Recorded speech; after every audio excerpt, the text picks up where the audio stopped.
waan ka soo horjeedaa ninka faqiirka waayo laba ciyaar anigu saddex caruuraan dhalay ina yar mooyaane labada kale har iyo habeen maxkamadan taaganahay marka rag wallahi wayna dhibeen raga faqiirintii aad bay noo dhibeen ninkii ma faqri darteed baa iska furtay marka haa wax la'aan darteed ma shaqaysanayo gurigiisa ka dhex jiifsanaya waxaan ku yidhi markuu soo baxana meelahaas gidaaradu fadhiisanaya ayuu sigaar la fadhiisanaya bismillaahir rahmaanir rahiim halka magacaygu waa Xamda Salebaan Cabdilaahi xakan waxaan ka salaamayaa Muuna arinka hadalkay tiri way ku saxsan tahay waayo ma hadhiya habeen maxkamadaanu taaganahay ninka faqiirka ayaan la guursanina ninkan hala noo soo qabto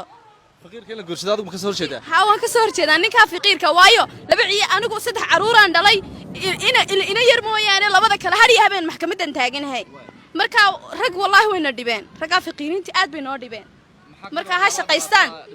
shaqaystaan iyagoo waxaan ku iyagu sigaariyo meelahaas la fadhiisanayaan ubadkooga ma biishanayaan wallahi har iyo habeen waxaan ku soconaa maxkamadda ninkii ma faqri darteed baa iska furtay marka haa wax la'aan darteed ma shaqaysanayo gurigiisa ka dhex jiifsanaya waxaan ku yidhi markuu soo baxana meelahaas gidaaradu fadhiisanaya ayuu sigaar la fadhiisanaya